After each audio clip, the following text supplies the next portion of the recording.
According to world-renowned narcissism expert Dr. Ramani Durvasula, narcissists take a major toll on our mental and emotional health. Narcissists are very difficult to spot, yet they instill intense feelings of low self-worth, insecurity, and depression in their victims. So spotting the nuanced signs is crucial to informing your own mental health care. From your parents to your boss to anyone else in your life, Dr. Ramani walks through each type of relationship. She sheds light on how to spot the signs of narcissism, how to manage that specific relationship if they are indeed a narcissist, and what specific challenges you might face while doing so. In our first session, Dr. Ramani breaks this down for a critical relationship, your parents. We've talked a lot about narcissism on MedCircle, and it is needed. It is, will you call it, not the epidemic of our time, but certainly... I consider it a public health crisis of our time. I really do. And I know I take a lot of flack for saying that, but Kyle, I say it from a very serious place. What I am seeing in my office with my consultation clients, day after day after day, it's horrifying. And these are people who are lovely, smart, wise, kind, thoughtful, I think could be even push themselves, even more ambitious people who completely silence themselves, who cut off their own wings in the names of these relationships. I've had it. I mean, I'm tired of this. And I'm going to be honest with you. I'm tired of the fact that the mental health community hasn't launched enough of a response to this. I mean, I've made it a single-minded crusade, and I recognize that.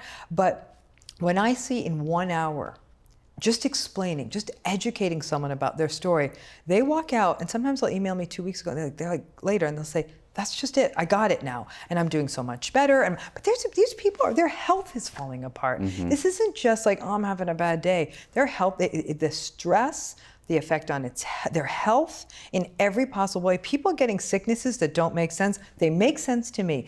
Being in the proximity of someone who's behaving in such a toxic manner is a problem. And the other struggle for me is that many people say, well, the narcissist went through a lot too.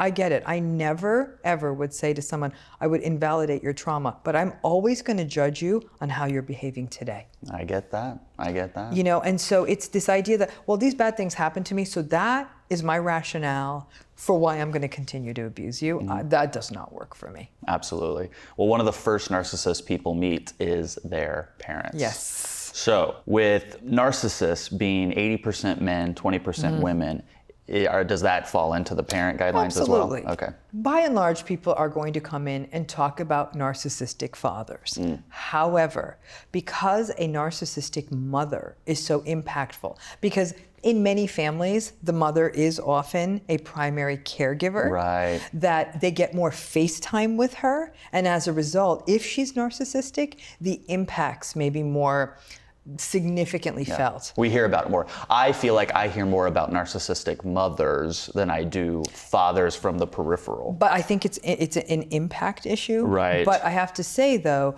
a lot of the women I work with will say, it's interesting, the narcissistic fathers would often get a pass because they were often just really authoritarian and really controlling, and it was as though all the fathers were like that. So their father didn't stand out per se, but if you had a particularly invalidating father, it makes an impact, particularly for women. And what is interesting is that, you know, we're in a generation now where we're seeing more same-sex parents. So if we see two men who are raising a child, you know, obviously if one of those men is narcissistic, then that's going to impact the child, and there may be a greater likelihood of that because it's more likely to be seen in men. So there's some of the stories sort of telling itself as we go, but it both, whether it's father or mother, it makes an impact, especially if the father is a particularly malignant narcissist and is cruel to the mother and to everyone in the family system. Even if he's just written off as the mean authoritarian dad, that cruelty really has impacts on everyone in the system and can pull the mom out of the parenting game. She's so beaten down by the narcissistic dad that she wasn't always able to rally for her kids. So what are some signs that people can look for that could indicate that their parents, one or both of them, are narcissists? You know, it's interesting. When they look back on their childhoods, it's as though they thought, well, this is how mom always was. Mom was always selfish. Dad never showed emotion. Dad was never empathic. You know, my parents were always entitled. It's the alwaysness of it that makes it hard. So it's looking at what we always look at in narcissism. We look at Were they empathic? Were they able to talk about emotions? Were they able to go deep with their kids? One thing that narcissistic family systems are characterized is by parents who focus a lot on achievement and how their child looks and how they look to the community. So they love their straight A kids or their soccer playing kids or their kid who physically looks the way they want them to. In some cases with a really narcissistic parent, they may favor the child who more physically resembles them. And in narcissistic families, it's not unusual to have some really complicated dynamics where one child, or maybe more than one child, but typically one, becomes the scapegoat. Something about them is not pleasing the narcissistic parent. Yes. And it could either be at the level that they don't feel like that child's good enough, or that kid may be a threat. But they scapegoat that child, or and we'll also see in these systems, the golden child. The child that is viewed as the one who represents, who is emblematic of all that narcissistic parent values. And they'll put a disproportionate resource in that child. You would think like, oh, the golden child's got it made. And in fact, they're like, the golden child often feels survivor guilt. You know, that they may be very fond of their siblings and feel like, why am I being zeroed out? And it also carries with it guilt and expectation. If you're the golden child, it becomes very clear to you that you could be toppled off that pedestal. The scapegoat child in the system can show all the kinds of symptoms you might see in a child who's been exposed to childhood neglect or abuse. They may be very untrusting. You'll see children in the system trying to protect siblings from narcissistic parents. It gets really, really complicated.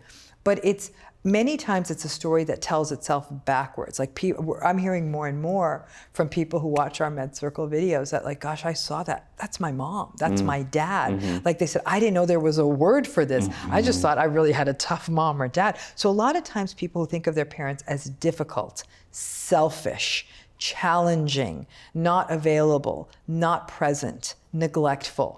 Those kinds of adjectives should be red flags that you might have actually had a narcissistic parent. And you know, I've always said, I don't care about the label. Call it what you will. That's so important. Yeah, call it what you will. In case they haven't heard that, explain why the label doesn't really matter. A lot of people get lost in like, are they narcissistic? I got to figure this out. As though they're giving a diagnosis. Right. The adjective by itself is not diagnostic. No.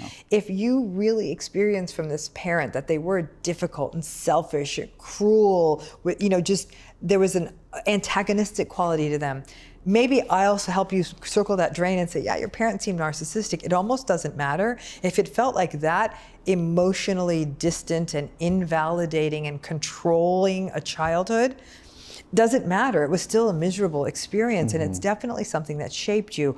And that's the key. A parent shapes us. So now your personality is being shaped by a person who likely devalued emotion. I would say that over 90% of people who grew up in narcissistic family systems walk around with the mantra, I am not enough, haunting them for the rest of their lives. Do narcissists walk around with that same mantra? Okay, so that's yes. Short answer, yes, and it's how it manifests.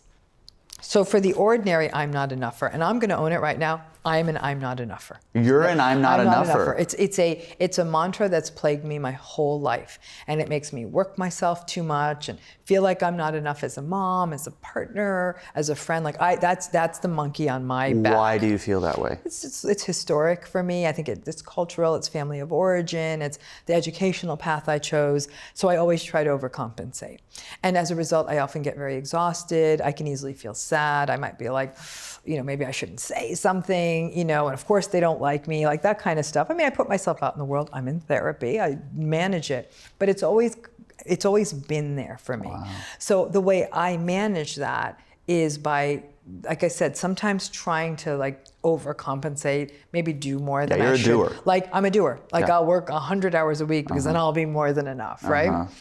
That's very different because I'm in touch with it. Like I have a lot of clients who are like, I'm not enough. And we're all on the same page. So I'm like, we got this. So they manage it.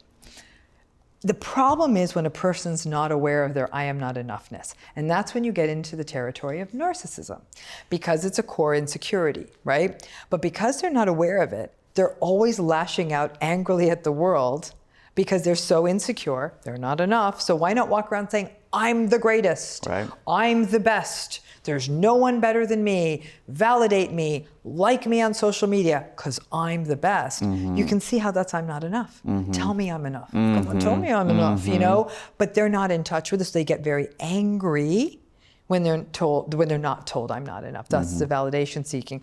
Those of us who own it as a neurotic conflict, we in spaces like therapy can catch ourselves and say, no, I'm all right. Right. I'm all right. Okay, so if we think our parents are narcissists and we still have to show up at Thanksgiving and they're still gonna come visit their grandkids, how do I manage this relationship without losing my hair? Okay, so it goes back to what we've already talked about. We've put out there as the classical ways of managing any narcissistic relationship. As soon as you recognize what this pattern is, I always tell people with their parents, go on a little data gathering trip. Spend about 3 to 6 months and watch the patterns. Because as soon as you have the template, you're going to realize the patterns are as consistent as the rising sun. They just like, oh yeah, she doesn't validate this, and she's hypersensitive about that, and she's hypocritical about this. You knew it all along, but once you identify it as a pattern, you realize like it's like this every single time. You can forecast the weather now. Exactly. And with that, you can engage in those realistic expectations and the radical acceptance that are critical to managing these relationships. So I tell people, if you have a narcissistic parent or parents, whether you see them every day or once a year, you have got to prepare for those interactions like you're going into a job interview. You've got to take a mindful moment, check in with yourself, make sure your expectations are on board. Remember all of the sort of the little minefields, the places where things pop, and be ready for it. Expectations, boundaries. I sometimes have clients who set timers, who know that their heart out is 3 o'clock or whatever. And then when they go into the situation, okay, they don't overengage, they don't fall for the critical comments, they don't defend, they don't explain. Sometimes parents will be onto it and saying, "My, aren't you being very quiet?" And they'll dig and they'll go and you'll say, "No, I just love listening to what you have to say. You know, it's been a long time. I haven't seen you in a while." Isn't that a game? It is a game. It's a game. And that's the only way it's going to work. Otherwise, you're going to get back down in the mud. Once you feel it's bubbling up to a toxic level, you got to get out. What about the person who goes, "I don't want to play a game with my parents. I don't." Okay, then don't. But don't think you're going to educate them on it. A lot of people will say, "I've watched a MedCircle video. I've met with you, Dr. Ramani. I got this. I'm going to go tell them." I'm like, slow down, sister. This is not going to work. You're not going to change them? It's not going to work, and it's going to inflame them. Because I think so many people want to tell the narcissistic parent, "I've got you figured out." The best, I mean, it's like Sun Tzu in The Art of War, right? Once you have, like, it's almost like you don't want to announce battle until the last possible moment, and even then, you want to be stealthy. You want to come around this and not engage them. Knowing what it is, you can protect yourself from more hurt, but you cannot change them. So a lot of people say, this feels very superficial. I say, okay, if you're deciding between superficial and combative, I'm going to choose superficial any day of the week. All day long. Yeah. So that's the issue, is that people say, well, this doesn't feel good. I said, neither did the other. Right. Some people aren't willing to give up these relationships. It may be because they love their brothers and sisters, but they don't like their parents are narcissistic, and they don't want to. They want to go to the family gatherings. They might find their children actually do like their grandparents, and as grandparents, their parents are serviceable, so they want to maintain that. But that doesn't mean you need to engage. And talking about it 20 years later ain't going to make it better. Well said. I loved all that. In our next session, we'll talk about managing a relationship with a narcissistic sibling.